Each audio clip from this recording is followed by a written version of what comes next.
So Josephine, let's put a timestamp on today. How far are you into filming, and what exactly did you guys film today? And I want to note this is going to be embargoed, so like feel free to discuss openly like Great. what you're going to be. It. Yes. We're about 3 weeks into shooting with a 5-week schedule. And today we were doing all the Seattle hotel stuff. So it's when Tessa's on her first day of an internship at a publishing company, and she goes all the way, she's whisked off to Seattle, and she's taken out to a club, and events ensue.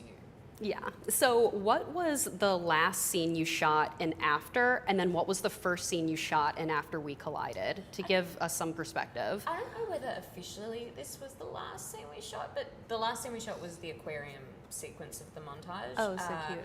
And the first scene that I shot in After We Collided was me standing behind a curtain reacting to something. Okay.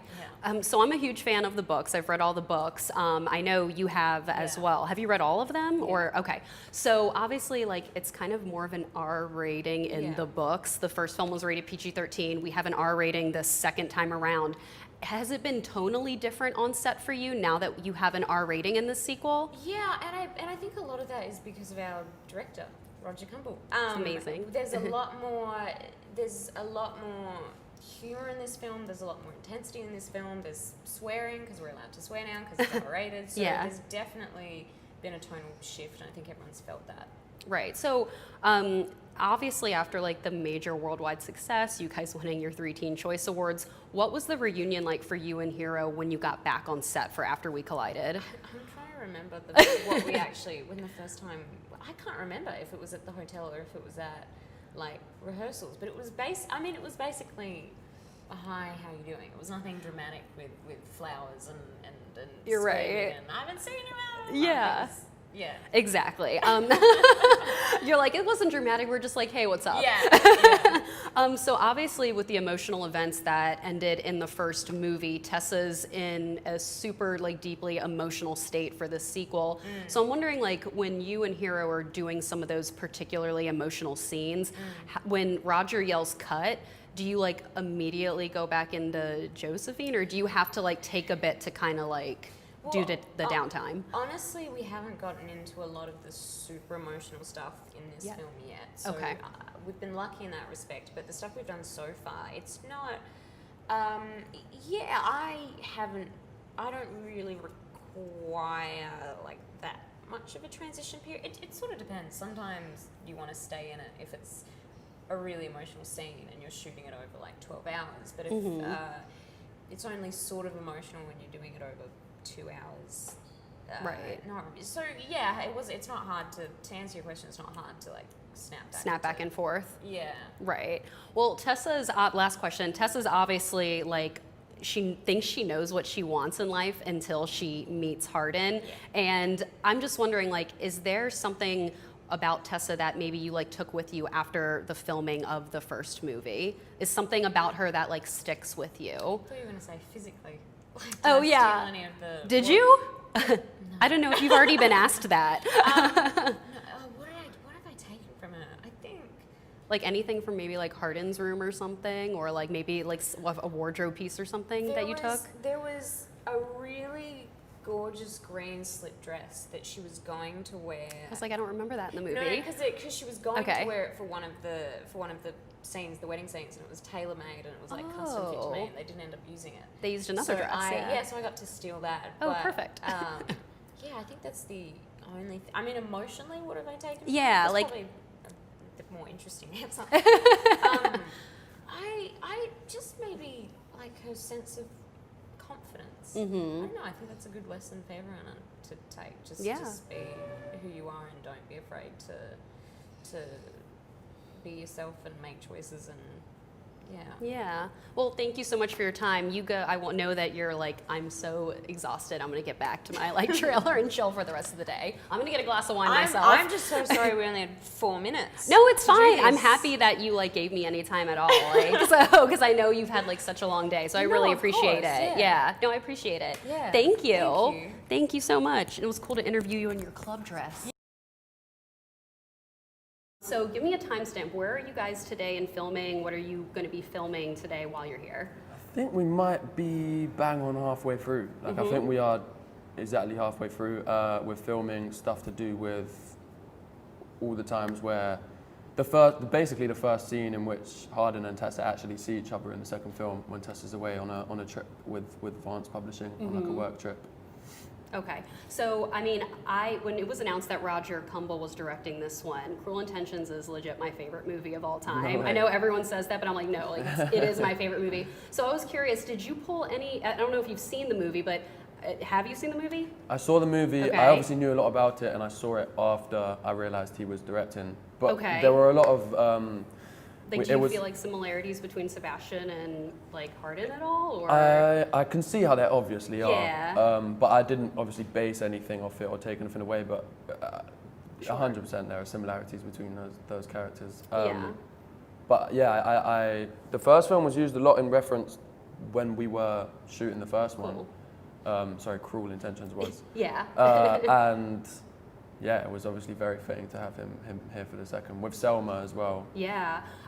So I'm always fascinated about the makeup process an actor has to do going into filming. Yeah. Can you talk about like the tattoos and how long it takes to apply them? Do you get to like leave set wearing them, or do they have to be reapplied fresh every day before filming? So now that I think of it, probably would be, if we wanted to be extra safe, I should take them off all before I go, so that no one could ever see them. Right. But to be honest, by the time we finish set, we just go straight back to bed anyway. There's not a lot of time to do anything. But the whole process is more about maintenance than application. Once you put them on, it takes like an hour or two. But pick up lint and they like rub away. And if you're doing a scene where there's a lot of running around or a fight scene or something, they're going to come off more. So it can vary a lot, but it's a lot of time we spend doing that. Right. So I read that you didn't necessarily read the books. Is that true? Yeah, no, I didn't. Okay, so I was curious, when you were reading the first script for the first film, were you just surprised at the ending, what Hardin does when the script was given to you? Yeah. Obviously, all great scripts are going to be full of surprises. Yeah. And also, there were talks about, because with the book, there's so much that goes on. You can kind of pick what bits. You have to pick what bits get in and what don't, and there's a lot of room to play. So we were always kind of aware of the ending, us being able to slightly change it as the days went, and when you're shooting, everything's different. So yeah, we had a number of slightly different endings and stuff, but I think we picked the right one. Yes, because obviously in the movie it expands further than the book. So obviously with the events ending of the first movie, Tessa and Hardin are in this extremely emotional place. I'm just curious, when you're filming with Josephine and after those especially like intense scenes, when Roger yells cut, do you have to like take a moment to like get back into yourself, or like how do you what's your downtime like after those emotional scenes? I would say, especially obviously the emotional scenes are more so like this, take more getting. If you're on a wide shot just walking, you don't, it's not as much as intense and as much of a process. But I would say it's way more about before. After, it's like a second or two, and you're listening to direction and you're you again. For me anyway, it's obviously different for everyone. Yeah. But it's more beforehand. It's before you start shooting that you need to get into character. And then coming back into yourself is probably more seamless. Right. So after like the major success of the first film and like winning 3 Teen Choice Awards, which was like pretty massive, I don't know if that was like a surprise to you guys, but all the fans were like, yes! That one I cannot thank the fans enough for, Yeah. because that is obviously just amazing. So, yeah, incredible. It's like, we really owe it to them. That's just all them. That award is to them. You have some massive hardcore fans out there, man. Yeah, but we after, do. We're lucky. Yeah, so what was like the reunion like between you and Josephine coming back to the sequel after like the success of the first one and like, Teen Choice and everything? I think obviously that me, Anna and Joe were promoting a lot in between, and then went back about our lives and come back again, and I felt with the same crew, same location, same everything, we come back and it's just like round 2, ready to go again, and this time it's just quicker and easier because we all know each other already. Sure, yeah. But obviously we were all happy to be back and do it again. Obviously, Wuthering Heights is an important book for Tessa and Hardin. What's that one book that's super important to you?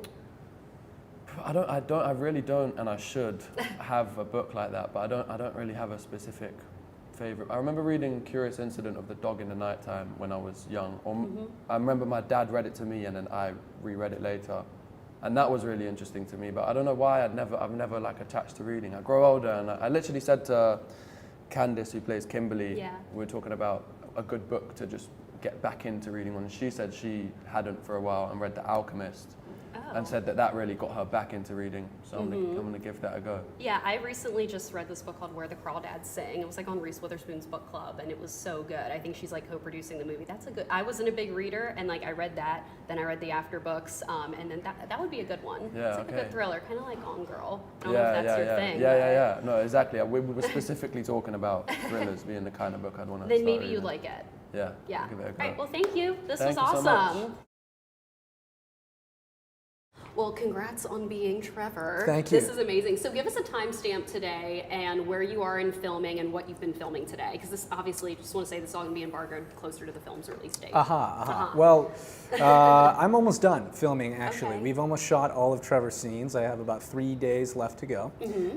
And so right now it's kind of the scene that we're shooting is going to be taking place before we go to the club. Tessa and I go to the club. And it's kind of the first interaction you see where they're loosening up with each other and getting to know each other. And I think it's also the moment where the audience will see him as more of a potential love interest for her. So it's an exciting moment. So yeah, I saw that one of the producers, Jen, confirmed on Instagram that Trevor's kind of going to be more of a larger role in After We Collide, the movie, versus as he was in the books. Can you like expand a little bit more on that? Well, yeah, I think that, upon reading the books, I think that if you boiled Trevor down, he represents a lot of values and mannerisms that are kind of the opposite of Hardin, right? And I think that that's what they were particularly interested in, making him more of a character in that way. Yeah. And so that's kind of been the way that we've been doing it.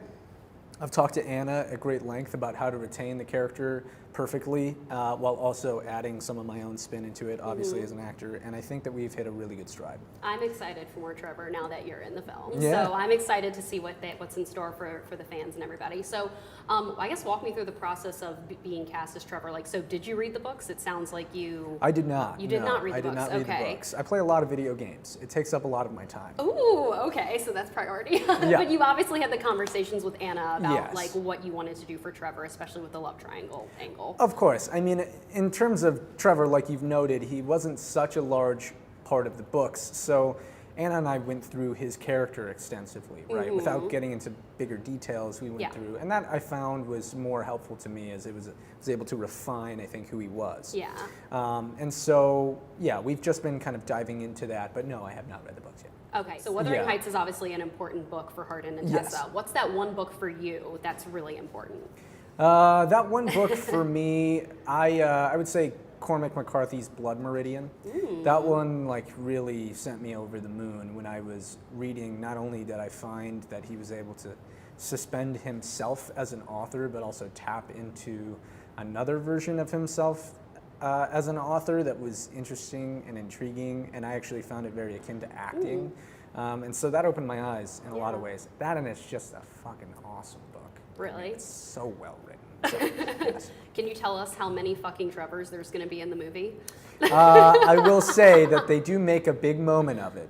So, it's so good so in the when it books. happens, you will definitely know, but I will not go into more than that. Okay, so I know you mentioned that, I know Trevor's kind of like the polar opposite of Hardin. He's got a good head on his shoulders. He knows what he wants to do with his career. He's got goals for his life. Yes. And I mean, you are a co-founder of All Wise Meadery and That's are right. a massive, you obviously do massive stuff with your I social do the media. businesses. Yeah, you do. Yeah. So I'm just saying, you have you kind of have that relatability where you are a co-founder of this massive business. Yeah. Did you pull from that at all when you kind of embraced Trevor? I mean, I've certainly learned some things here or there about how to manage a business after this last year and a half. And I think, but even more so than being business oriented, I think Trevor wants to succeed. I think that he has a self-made responsibility to himself and to his family that he really wants to see through to the end. And that has given him great upward mobility, right? And so I think personally, there are aspects of that I share with Trevor, and in maybe our entrepreneurial interests or our just willingness to drive something to the very end of it. Right. And so I certainly brought some of that in with me. But you'll also see that some of Trevor's wit is manifested as comedy in this a little bit too, which is nice in relation to Hardin as well. Yeah. Because Trevor's kind of, for every bit of him that's stoic, he's also a little bit loose and humorous. So I guess speaking on that then, you obviously seem like kind of like a funny guy. So, I mean, and you said you're almost wrapped filming. So did you kind of go like off script for any of the scenes? You don't have to say with what you did. Yeah, I mean, I like to improv on all fun. of the movies that I do, but particular when there's moments to be humorous, and there are, and flirtatious, I think that it facilitates improv. So I've been using some of that. I'd say a lot of yes ands. Ooh, okay. Yeah. Last question for you. So obviously Tessa's state is very emotional after the events of the first After film, and now going into After We Collided. I know you probably have some like emotional, intense scenes with both like Tessa and Hardin's characters. So what is the downtime for you after Roger yells cut and you go back to, not being Trevor? How do you like kind of process that as an actor? You know, a lot of the times when a movie and a cast and a crew are good and it's a well-oiled machine, you don't need to do that. It's pretty easy. It comes off the page and in a way that feels alive, and then you walk off set and you're still there. Yeah. And so I've actually found that I didn't need to decompress. I didn't need to do that on this because we've had a pretty well-oiled machine so far. Yeah. So for me, there are certainly some scenes that are interesting and to say the least. And I think the best that we've done is just discuss it off stage and keep joking and talking to each other. Right. And we've had fun doing that. I'm glad that you guys are having a good time on set. I'm having a good time on set. Yeah. All right, thanks, Dylan. Thanks so nice to much. talk with you. Well, Anna, I'm a huge fan, and I'm so excited to be here. Let's put a timestamp on where we are in filming today. What are you guys filming today, and how far are you into the filming process for After We Collided? We are 3 weeks and 3 days. Is today Tuesday or Wednesday? Wednesday. So 3 days. Yeah, I'm like, I don't even know the day of the week. It's crazy. We only have like 2.5 weeks left. Yeah.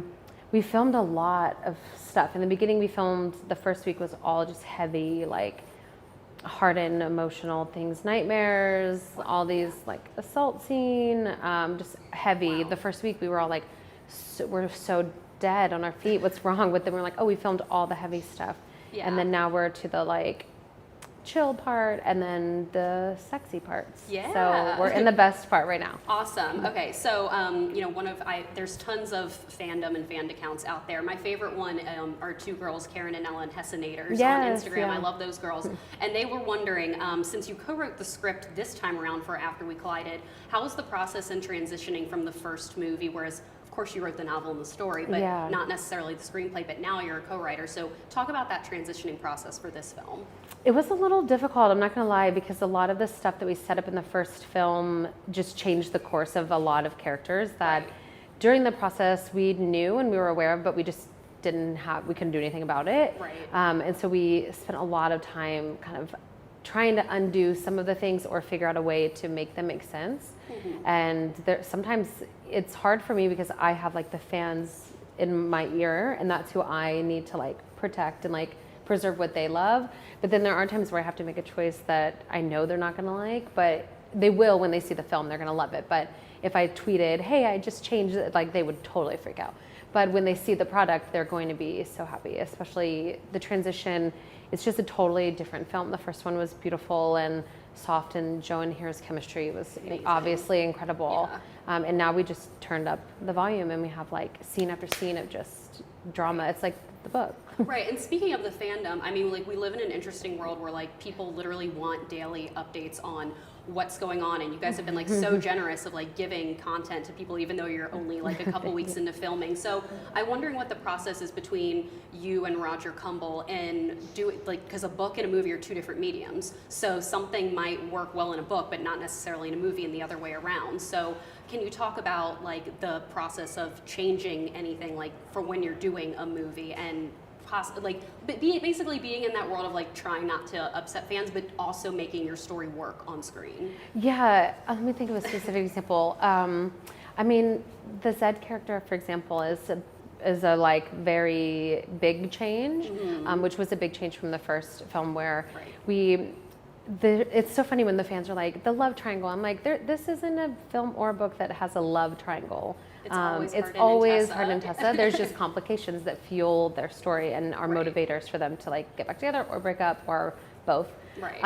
And that was a hard choice just because we have a great actor who plays Zed and he is so sweet and everything, but it's, the first film, Zed and Tessa didn't speak, and the only Right. scenes that they did were cut from the film. Right. So it's really hard to take all of these different storylines. And in the books, you have, literally 10 different storylines going at one time. And in a film, you just don't have the time. Right. And you don't have the inner thoughts of like, with Hardin, the kind of struggle of balance, which has been the funnest part. So when I say struggle, it was just complicated, but also like easy because it was fun to do, was to show his demons this time, because in the first one we didn't really have the chance to do that. But there's a balance of showing someone's like volatile behavior and their temper and their aggression and their darkness from their childhood all in one film and not have him be, look like a serial killer. So it's hard to make him what we thought it was going to be harder than it is. Now that we're filming, we're like, all of these things we were worried about are not, they're all just working themselves out, because everything we filmed, we have such a well-rounded character that I can't imagine anyone like not rooting for him. Exactly. And it leaves stuff up to like kind of surprise for book readers too in the sequel. Like I'm like dying to see like, what's going to be different, since I've like read all the books and everything. Yeah, and I don't know, there's no necessarily like new things, but there are twists on other things that And are that in the makes it book. fun. Yeah, and it's, the books are, I'm a reader, so books are always better to me. Yeah. But I feel like this film is just a separate thing that of course the fans are always in my mind, but there are some times where I'm like, we have to make a great film because the film is going to live longer than all of us, the same as the book. So I've been dying to ask you this question since I finished After. So when I first finished the book, I was like, oh my God, that's Cruel Intentions. It's like Sebastian and Annette. And then when the news broke that Roger was going to direct, my mind like exploded. I was like, oh my God. So I'm just curious for you, like, and you're a fangirl yourself, like, did you pull any from Cruel Intentions when you were writing After? And then to get Roger on board to direct After We Collided, I mean, like, I just see so many similarities between the two of them. I'm just curious what, like, your perspective was. Yeah, I mean, the entire storyline obviously comes from Taming the Shrew, and it's different versions of it. So it was, she's all that. So basically all of I love anything with a twist. And with Cruel Intentions, I mean, I saw it when I was so young, but was that romance that was you're in, like, just 8th grade. Yeah, I definitely watched it too young, but Yeah, me too. I loved it, and it was one of my favorite movies. I followed both of those actors for their whole career. Now we have Selma in our film. Amazing, yeah. And I never even thought it was in the realm of possibility to get Roger as the director, and then he was the first one that we met with, and then Jennifer and I were like, well, we don't want to meet with anyone else, hopefully he'll do it. Yes. And it sparked something in him that he hasn't felt since then, that he says, he'll probably tell you that, but so yeah, there were tons of, I don't want to say it's all the same, but it's kind of like Cruel Intentions also has a lot in common with Wuthering Heights and Pride and Prejudice and all of the stories, 50 Shades, Twilight, Vampire Diaries, that I got inspiration from. So I basically took all of those things and like put them in a pot and like stirred it. Right. So there's definitely the inspiration. I love it sounds cruel, but I love the like just the heartbreaking part of like the person that you have opened yourself to completely betrays you in the worst possible way. Yeah. Yeah. So I love the way the first book ended, how it was just like she gets in the car like with Zed Thank and just you. goes off. So I mean, obviously like in the first movie, it's rated PG-13. We have an R rating this time around. So were there any scenes that maybe weren't on the deleted scenes that you guys just didn't release that were filmed? Because I know like obviously with the lake scene, it goes in a different direction in your book, and it was like a little bit more tame with the PG-13 rating and everything. We have a lot of footage especially with the intimate scenes. So did you film like I guess sexy or like R-rated stuff? Yeah. And then just cut some of it? Yeah, it was one of those things where for me, I didn't understand the kind of studio system, and I didn't know about the PG-13 rating. I just assumed like everybody, it's an R movie. Right. And then we were a couple weeks in, and the distributor came, and we were all kind of like, wait, what? What's going on? So we had filmed are, and we brought it back, which in the end, I'm really, even though I know fans want more sex and we are giving it to them, Right. but I'm really am proud of the intimate scenes, even if they're not as far as the book. They're so beautifully gorgeous, shot, yeah. and the connection is just, it's so sexy without even needing to be explicit. Yeah, because I was about to say, like, I mean, I saw the first movie twice in theaters and like have seen it like multiple times since, and I adored it. But I was just curious if there was any type of like disappointment, because it's your story about like not being able to like have any scenes like, or some scenes come to like the full fruition like they did in the book. Yeah, and for me, it's more of a broader conversation because I don't believe in censoring sex for 13-year-olds. I just don't. Yeah. Because I live on the internet with them and I Right. know what they're consuming and the things that they're seeing. And I think it's really a poor decision on like the MPA in general of, you know, we were doing editing. I've said this before, so I feel like they won't come after me, but, and even if they do, I don't care. But when we were doing the cut, we were right on the cusp of PG-13 and they wrote us and said that there were too many orgasm faces on Tessa's face. And I'm like, okay, so of course it's me, and I just do not, I'm like, if something happens, I'm like, actually. Yeah. So then I was like, well, wait. So then I pulled clips from the Hunger Games, and I'm like, oh, look at these dead children and their faces. This is PG-13. Like, it's just. Titanic is PG-13. Yeah, it drives me crazy that these like double standards, and especially if the content is for young people. It's like clearly the people making these choices have no idea what they're actually doing, because censoring sex from young girls is the worst possible thing we could do. Right. I read that the copy of Wuthering Heights in Hardin's room in the first movie was your personal copy. Yeah, Is that true? Yeah, that I Okay. have since I was 14. Oh my gosh, amazing. So was there anything else on set that you put there kind of secretly that was special to you? Or like, is there anything else that or are we going to see that book again in the sequel?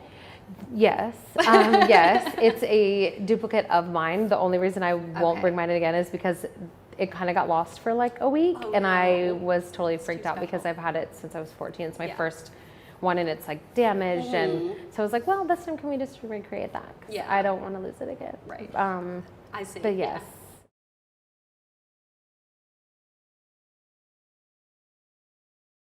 So like when you were writing the character of Steph, did you always know that she was going to go in that direction? No, I had no idea. Like Okay. when it was happening, I was blown away. me too. When it was happening, I was like, wait, what? And then for a second, I had to kind of fact check myself because I'm like, is this going to be completely random? But then when I went back and looked at her interactions with Tessa, they could be totally double-sided. That and like she never said anything to her. Like I'm like, I feel like a true friend maybe would have. So Yeah, I know. It's funny when people only watch the film so far and then they start reading and they're like, what did Steph do? I'm like, sorry. Or when people hate Molly, I'm like, Molly is way better than Steph. I actually like, and I think she like the girl, like the actresses are so good in those roles. And I mean, Molly like is like a favorite of mine, just based on. I mean, because like especially when you get to see her like in the before, like you get to see her past and everything, which is super important. Everyone needs to read that because it's so different. So and then also with Christian Vance. Is that something like again, this is only going to be for book readers, not for TV. Like, is that something that he was always going to be that person I to knew Hardin? a little bit, but I didn't know if I was going to actually do it. Okay. Like when I was first had him there, he was more of just a reflection on like what Hardin's dad could have been. And then the deeper I got into it, and then when I went back, I was like, wait, I said that he has the same color eyes, and I said Tessa clocks that Smith looks like Hardin. And when I had written that, that wasn't in my head of Vance. And then the more, it just kept going. And then it was literally like the day I wrote the chapter that I was like, oh, we're here. This is. I think it made like perfect sense. Yeah, I was me too. like this, and I was like blown away. I was like, oh my god, this like I was like the third book just like keeps giving us stuff that like we're just so shocked at. The third one is my favorite one. It is? Yeah. Oh, and it's like the longest too. Yeah. Yeah. I was like reading it like in bed. I'm like it's like heavy. So last question. So I went to the 50 Shades Darker premiere and I noticed that like they invited like a lot of like fan accounts and stuff. Is that something that you guys are like hoping to do possibly? I know it's kind of far out, we don't have a release date yet, but is that something you guys maybe are hoping to try and do for the premiere of Yeah, After We I Collided? really hope so. We tried a lot, but we had a complicated situation with our distribution in the US last time, so a lot of the things that we planned on doing or wanted to do just couldn't come to fruition, but this time we're ahead of it more. There's some passionate fans out there. Yeah, and it's would be crazy not to utilize them. And Yeah. I was gonna add to the, like, are there any Easter eggs in the Vance Publishing Office? All of the titles, the authors' names are mixes of all the fan accounts, like the big ones, their first names and last names. Oh my God, that's amazing. Yeah. They're gonna be so surprised. Yeah, so it's gonna, like, do you know in the Hunger Games, the last one where they have like the board and it's all like fan, it's like Wait, what, blogger. in the first in the Hunger Games? last one, Or no, or in the not which Divergent. one? Just kidding. Oh, in and- Divergent, I did know that. Yeah. Which I like literally just watched that for the like. I haven't seen it in a long time. I rewatched it a week ago. Oh, But yes. that is yeah, like the Yeah, like the scoreboard thing is like fan names. Yes, yeah, that's right. and That's this so time we were like, amazing. we need to do something like that. good for you guys. Like Thank to you. like appreciate all the fandom. Yes. Well, thank you, Anna. Thank This was so you. much fun. I Thank you. appreciate it. I'm here with Roger Cumble, the best director of all time. My favorite movie of all time, Cruel Intentions. Very sweet. Yes. Thank you very much. So Roger, let's put a timestamp on where we are in filming right now. How far are you into filming and what did you film today? We are 4 hours ago. We hit the halfway mark of filming After We Collided, and today we're filming Tessa's dress and her entrance into the nightclub, and this whole sequence here is like in the book. Tessa goes to Seattle with Vance and Trevor and Kimberly, and it's really kind of a nice fish out of water moment for her. Right. So when I first finished reading After the book, my immediate thought was like, oh my God, the whole bet, this is so similar to Cruel Intentions. And I Right. spoke with Anna about that earlier, and I was just wondering, like, after you read the books, did you see the similarities between Sebastian and Annette and Hardin and Tessa? I did. I asked her for money, and then she said no. It's a common story theme, and, Yeah. and I thought she did it so amazingly well. And I love her writing. I love her book. So I was just Ecstatic to. thrilled to jump on board this. And I know on Instagram you said you haven't seen this much chemistry on set since R&R, since Reese and Ryan. Can you talk about that in specifics? Well, it's just I saw it with the first film. It was like, and the first film was more poetic and them getting to know each other, and you felt the chemistry when watching that movie. And this is more kind of like an emotional roller coaster. This movie. But it was so great that when you jump into something like this, where the characters have been established and the actors, that they get along so well on screen and off screen, and the sparks fly. Right. Well, when you first announced that you were going to be directing this film via Instagram, you said you were excited to work with your friend Selma again. And I'm just curious, I know Jen confirmed on Instagram that you guys are kind of working around her health, but I was curious if you could give us any details about like stuff that you're trying to potentially film with her. Selma, I love more than life itself. Yeah. It's funny, the day I met Anna, I was at the MS event Right. honoring Selma with Sarah, Geller. yeah. So we are doing everything possible to make sure that Selma as Carol remains in this series. And, Right. and first and foremost, right now, we want her to get healthy. Of course. But we ain't recasted. I'll just say that. Okay, perfect. I also saw on your Instagram that you were listening to the audiobook of After We Fell, which is the third book in Anna's series. Yeah. Is that hinting at I could anything only- potential? Anna dangles the carrot. No, I would love to be a part of this whole series. I just love working with AnnaTodd. So. Yeah, well, and I love your message about like this is like the empowerment of women, like you put on It your is, Instagram yeah. and everything. And I love that you're involving Anna and like all of the women involved in the film. Can you talk about what it's like having Anna so involved on set with you? Makes my life 100 times easier because she created this world and she knows the characters, and Josephine knows the characters incredibly well. She's read all the books.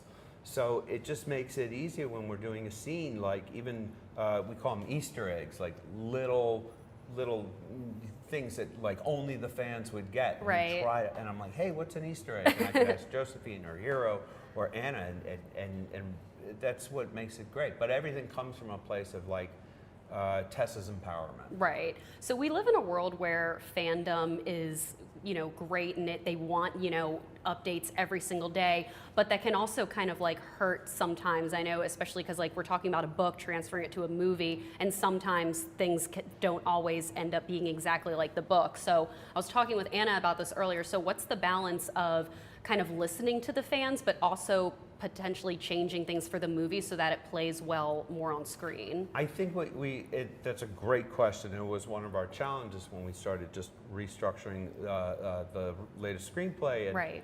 It's just, you can't do every storyline. Right. If we did it as a limited series like Big Little Lies, that would be another thing. But we're a 2-hour movie, so some storylines had to go, and we just focused on the A and B storyline, if that makes sense, Right.